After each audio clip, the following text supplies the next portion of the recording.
Hello student, I hope कि आप लोग अच्छे होंगे। तो चलिए आज हम लोग from the diary of Anne Frank इसको स्टडी करते हैं और लाइन बाय लाइन इसको समझने का कोशिश करते हैं। इससे पहले मैं पार्ट 1 इसका बना चुका हूँ। यदि आप लोग नहीं देखे हैं तो जा कर के देख सकते हैं। तो बताता है, since no one would understand a word of my stories to Kitty if I were to plunge right in. बताता है, यदि मैं डायरेक्ट, प्लंज मीन्स होता है जंप करना, ठीक है। यदि मैं अपनी डायरी में कुछ लिखना स्टार्ट कर दूँ तो किसी को नहीं समझ में आएगा कि ये जो मेरा स्टोरी है किटी के लिए किस चीज़ के बारे में क्या है, ठीक है। I had better provide a brief sketch of my life, इसलिए बेहतर ये होगा कि मैं अपनी लाइफ के बारे में कुछ इंट्रोडक्शन दे दूँ, एक ब्रीफ स्टोरी बता दूँ कि क्या है, मैं कौन हूँ, कहाँ से आया हूँ, कि मैं क्यों लिखना चाहती हूँ। That is all about much as I dislike doing सो।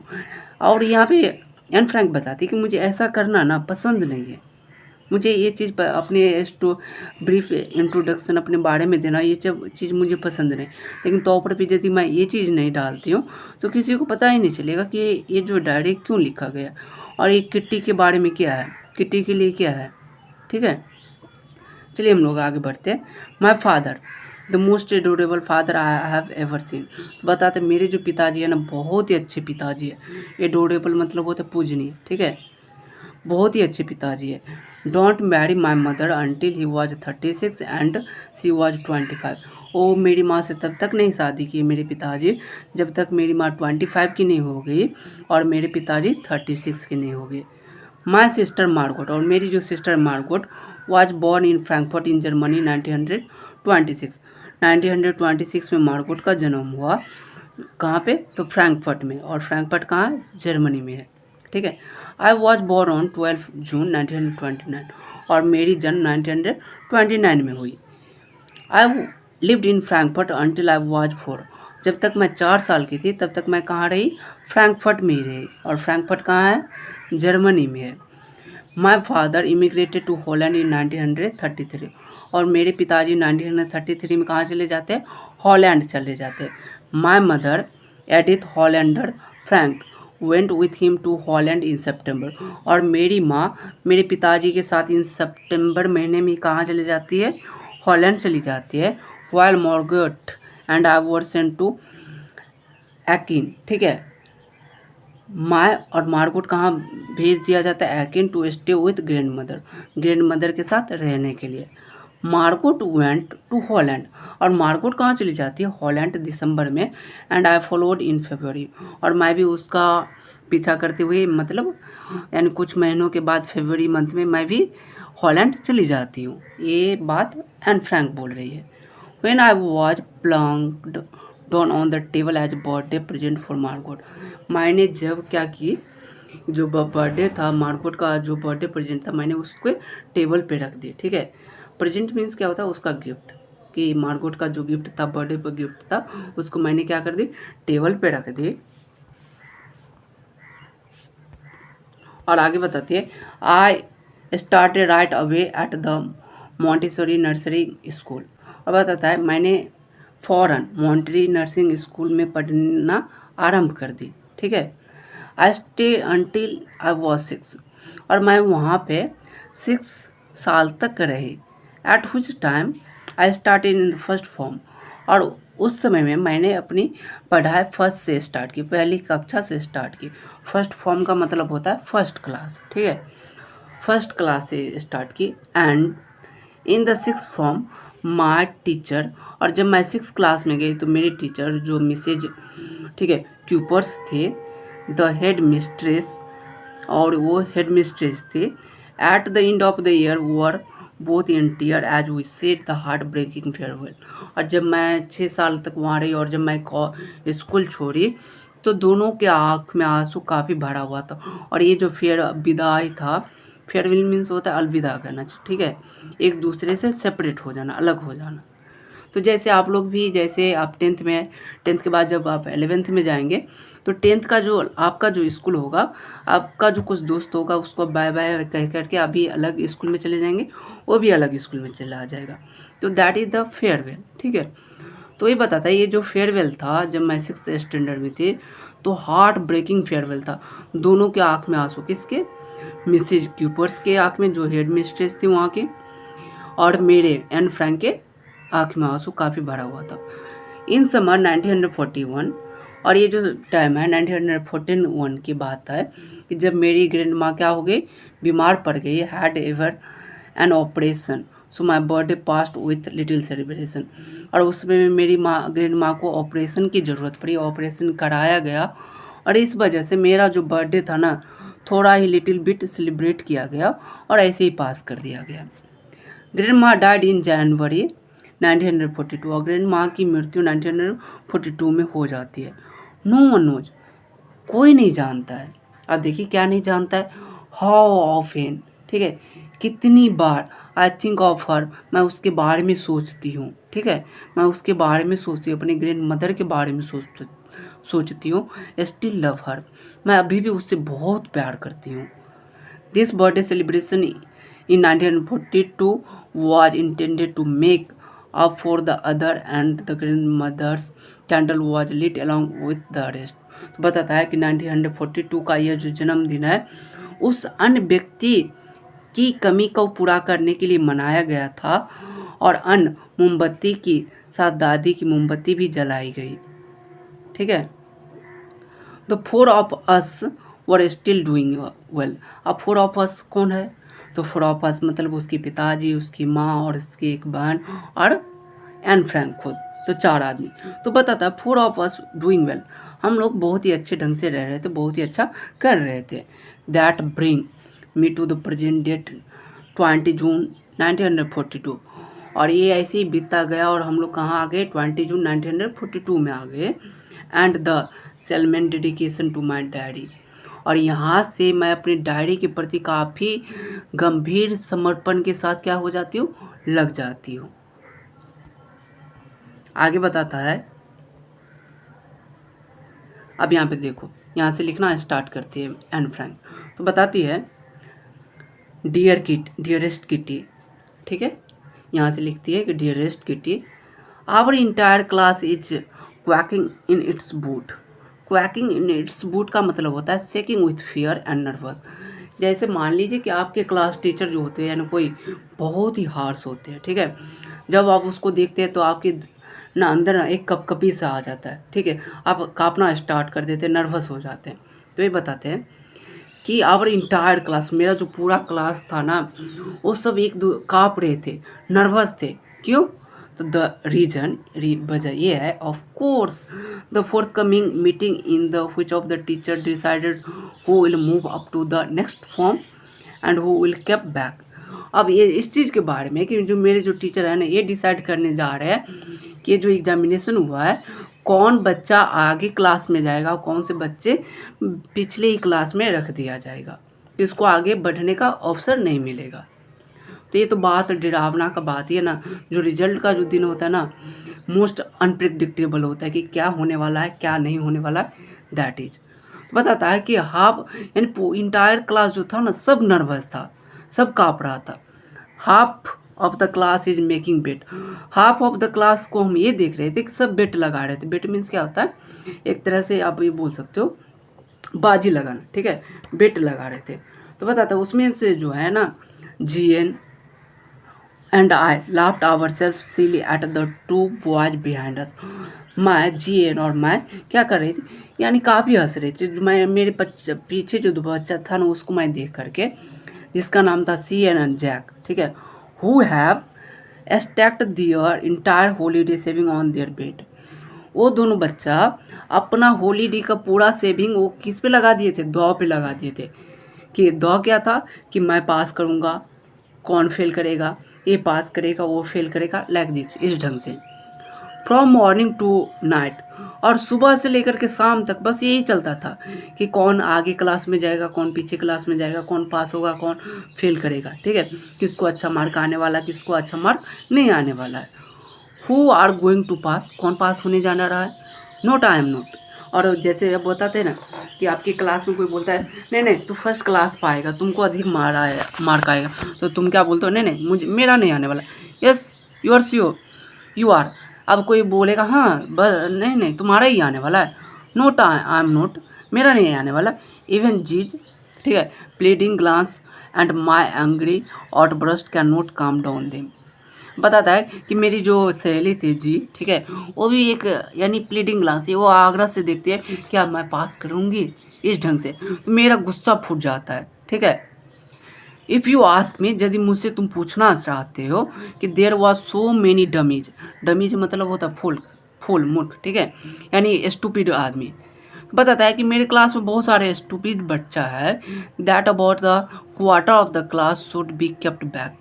तो मुझसे पूछोगे तो क्वार्टर ऑफ द क्लास मतलब, क्वार्टर ऑफ द क्लास का मतलब एक चौथाई भाग, हमको लगता है कि वो पीछे ही रहेंगे, वो आगे बढ़ने वाला नहीं। But teacher are the most unpredictable creature on earth. लेकिन टीचर पे भरोसा नहीं किया जा सकता है। क्यों? क्योंकि इसके बारे में आप कोई प्रिडिक्शन ही नहीं कर सकते कि वो क्या सोच रहे हैं। सोचेंगे कुछ आप और वो आंसर कुछ और देंगे। तो इसीलिए बोला गया कि टीचर जो होता है ना, मोस्ट अनप्रिडिक्टेबल क्रिएचर होता है इस धरती पे। तो ये हो सकता है ये लाइन आपको पूछ दे, तो आप ये अंडरलाइन करके रख लीजिए। आगे हम लोग बढ़ते हैं तो बताता है I am not so worried. मेरे बारे में जब आप पूछते हैं तो मैं काफ़ी चिंतित नहीं हूँ, ना मैं अपने गर्लफ्रेंड के बारे में चिंतित हूँ। गर्लफ्रेंड का मतलब मेरी जो दोस्त है, मैं ना उसके बारे में चिंतित हूँ। एंड माई सेल्फ, और ना मैं अपने बारे में। वेल मेक इट, अच्छा है कि मैं अच्छा करूँगी, वो बता रहे हैं इनफैक्ट कि मुझे लगता है कि मैं अच्छा करूँगी। The only subject I am not sure about is math. और मुझे एक सब्जेक्ट के बारे में श्योरिटी नहीं है, वो जो मेरा सब्जेक्ट है वो मैथ है। ठीक है, एनीवे कोई बात नहीं।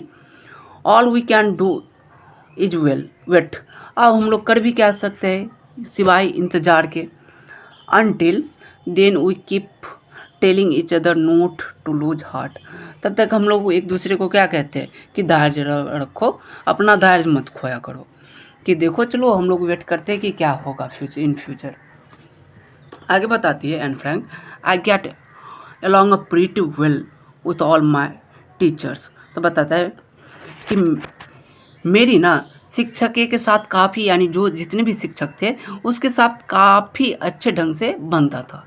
यानी सबका मेरा जो सम्मान था ना, हर एक टीचर से अच्छा खासा बन जाता था। जैसे होते आपकी ही क्लास में होते बहुत कुछ बच्चे होते, उसका जो टीचर्स के साथ होता है ना, बहुत अच्छा बॉन्ड होता है। आगे बताता है देयर आर 9 ऑफ देम। मेरे जो जितने क्लास टीचर थे सब कितने थे, टोटल 9 थे। 7 मेन थे, जिसमें से 7 जो थे पुरुष थे और 2 वुमेन थे, 2 महिला। ठीक है, 2 महिला। मिसेज किसिंग, और जो मिसेज किसिंग है, सॉरी मिस्टर किसिंग जो है, तो ओल्ड फौजी, ठीक है, हु टीचेज मैथ। ओल्ड फौजी मतलब old fashion person. Old fashion person जो है, जो क्या पढ़ाते हैं, मैथ पढ़ाते हैं, जिसका नाम क्या है, मिस्टर किसिंग। वो क्या पढ़ाते हैं, मैथ पढ़ाते हैं। Was annoyed with me for ages because, वो मुझे बरसों से मेरे साथ ना एनवा है, मतलब एक तरह से क्या करते हैं, मेरे से रूठे रहते हैं। क्यों? Because I talk so much, क्योंकि मैं बात बहुत करती हूँ, इसलिए वो हमसे हमेशा नाराज़ रहते, हमसे चिढ़े रहते।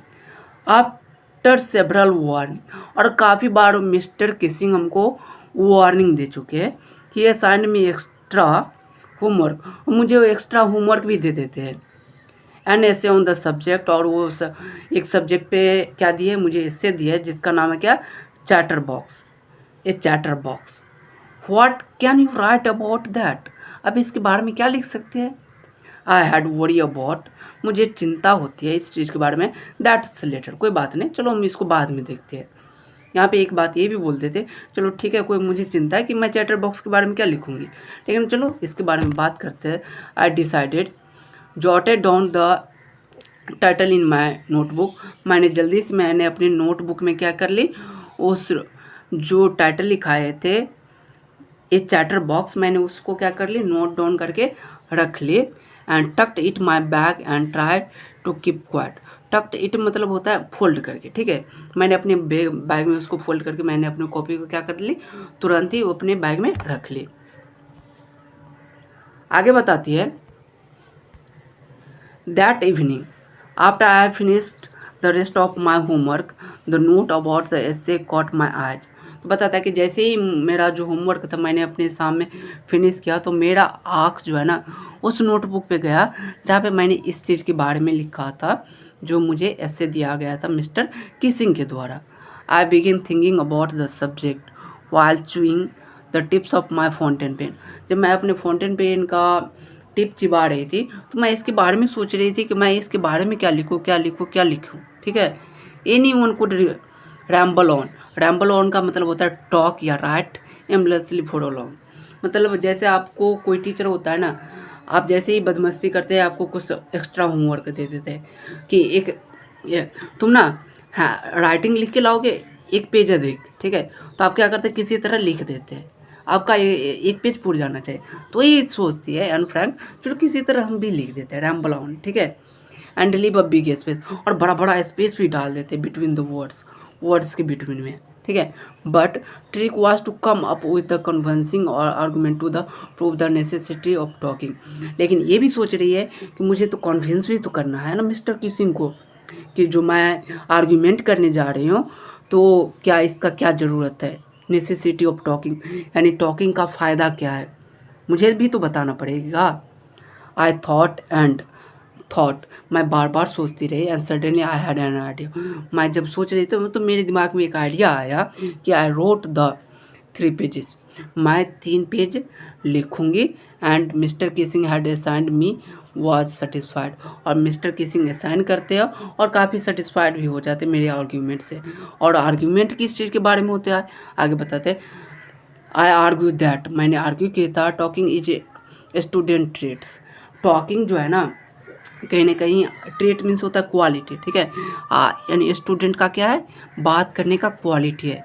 टॉकिंग बताता the argue that talking is student traits, ये कहीं ना कहीं स्टूडेंट का क्या है, क्वालिटी है बात करना।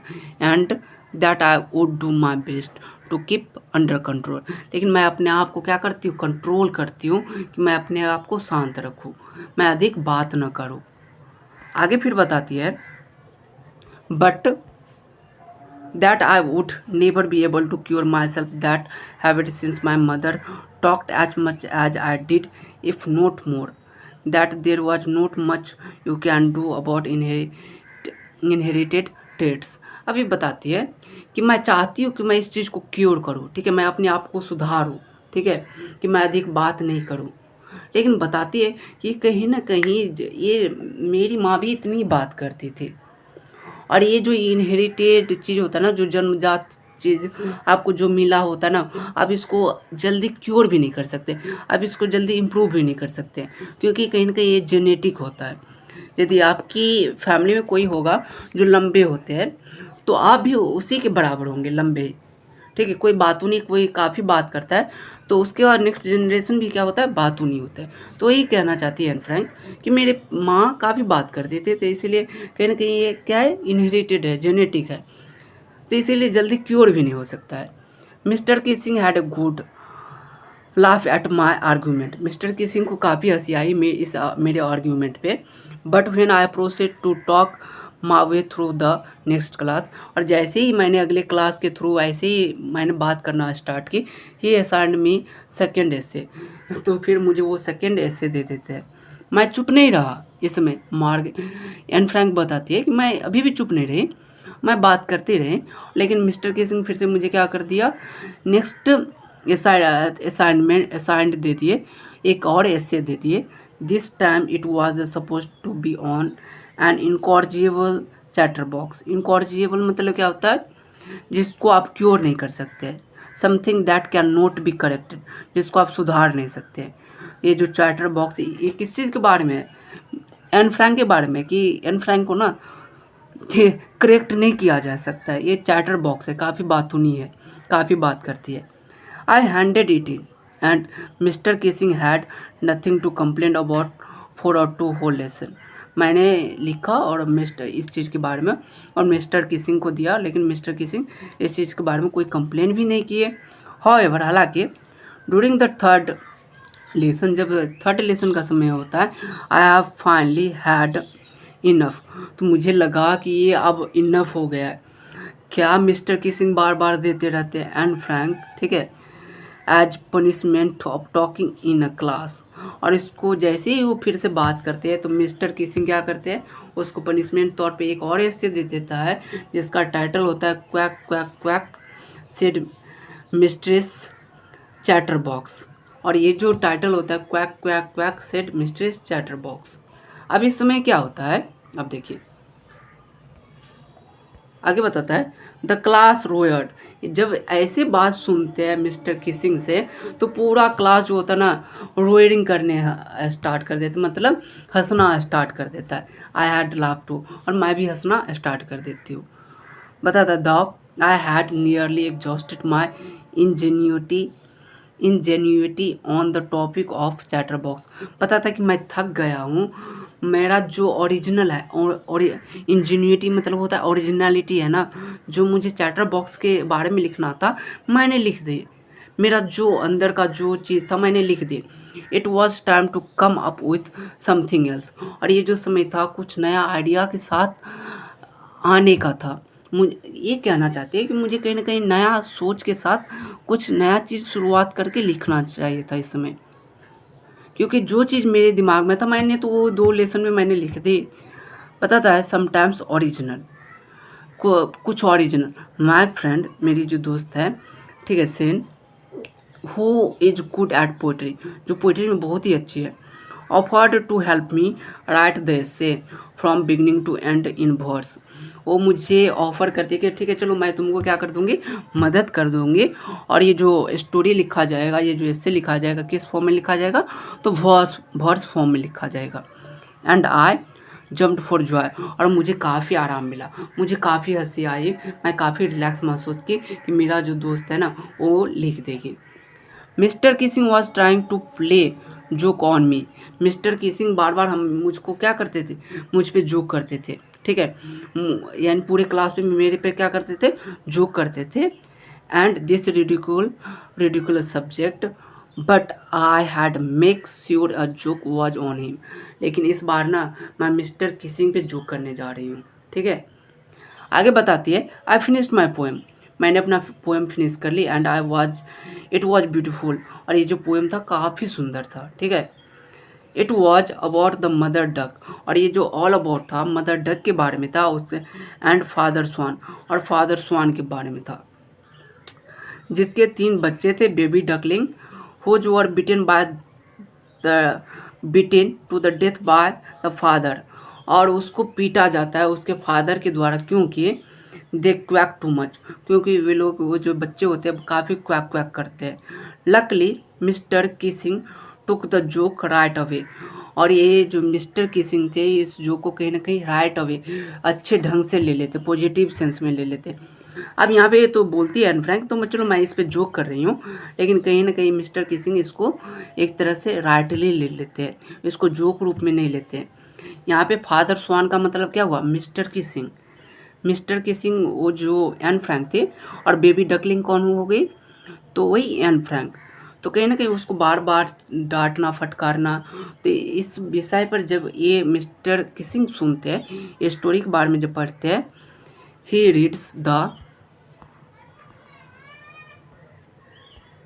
Poem to the class and adding his own comment, और इस पोएम को क्लास में भी पढ़ते हैं और अपना कुछ कमेंट भी करते हैं, उस पर कुछ बात भी कहते हैं इस पोएम के बारे में। And several other classes as well, और दूसरे क्लास में भी इस पोएम को पढ़ते हैं और अपना कुछ बात रखते हैं।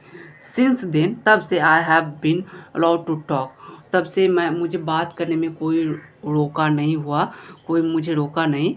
And haven't been assigned any extra homework, और तब से ना मुझे कोई मिस्टर किसी एक्स्ट्रा होमवर्क दिए कि चलो तुम उसके बारे में लिख के आओ।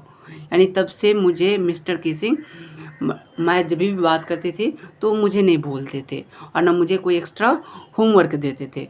ऑन द कंट्री, बल्कि mister Keesing always making joke this day, और उस दिन से मिस्टर किसिंग भी क्या करना स्टार्ट कर दिए, जोक करना स्टार्ट कर दिए, यानी वो भी अपने आप को क्या कर लिए, चेंज कर लिए।